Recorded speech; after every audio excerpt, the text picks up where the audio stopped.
Hi hello friends, ಇವತ್ತಿನ topic ಬಂದು ಮೆತ್ತಿ ಪಲ್ಯ ಮಾಡೋದು ನೋಡೋಣ. ಬರ್ರಿ. ಮೆತ್ತಿ ಪಲ್ಯ ಮಾಡಲಿಕ್ಕೆ ಒಂದು ಕಟ್ ಮೆತ್ತಿ ಪಲ್ಯ ತೊಗೊಂಡೇನಿ. ಸ್ವಲ್ಪ ಕಡಾಯಿಗೆ ಎಣ್ಣೆ ಹಾಕ್ಕೊಂಡೇನಿ, ಸ್ವಲ್ಪ ಜೀರಿಗೆ ಹಾಕ್ಕೊಂಡೇನಿ, ಉಳ್ಳಾಗಡ್ಡಿ ಒಂದು ದಪ್ಪದಾಗ ಕಟ್ ಮಾಡಿ ಹಾಕ್ಕೊಂಡೇನಿ ಸಣ್ಣ ಸಣ್ಣ.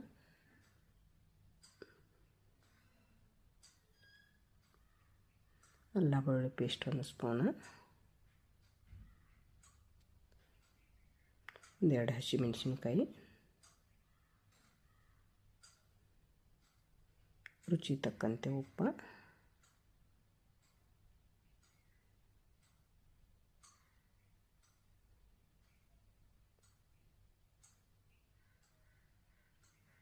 ಸ್ವಲ್ಪ ಹಿಂಗ ಚೆನ್ನಾಗಿ ಹುರ್ಕೋಬೇಕಾರದ ಕೆಂಪಾಗೋಂಗೆ ಈರುಳ್ಳಿ ಬೆಳ್ಳುಳ್ಳಿ ಎಲ್ಲ.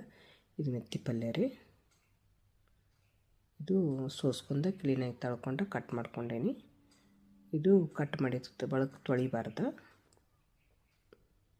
ಕಟ್ ಮಾಡೋಕ್ಕಿಂತ ಮುಂಚೆ ತೊಳಿಬೇಕು, ಇಲ್ಲಾಂದ್ರೆ ಅದ್ರಾಗಿನ ಸತ್ವ ಎಲ್ಲ ಹೋಗ್ತದೆ. ಇದು ಹಸಿ ಶೇಂಗಾ ರೀ, ಇದು ಹುರಿದಿಲ್ಲ. ಹಸಿ ಶೇಂಗಾ ಪುಡಿ ಮಾಡಿ ಹಾಕ್ಕೊಂಡೇವೆ. ನಮ್ಮ ಉತ್ತರ ಕರ್ನಾಟಕ ಕಡೆ ಫೇಮಸ್ ಇದು. ಭಾಳ ಚಲೋ ಆಗ್ತೈತೆ ಹಸಿ ಶೇಂಗಾ ಹಾಕೋದ್ರಿಂದ.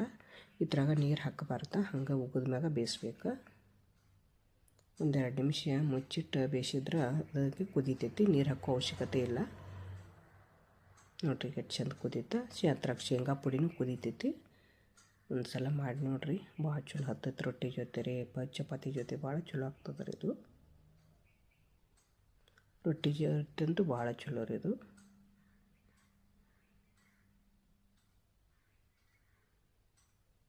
ಒಂದು 2 ನಿಮಿಷ ಉಗಿದ ಮೇಲೆ ಬೇಯಿಸ್ಬೇಕು, ನೀರು ಮಾತ್ರ ಒಟ್ಟು ಹಾಕಬಾರ್ದು. Thank you friends.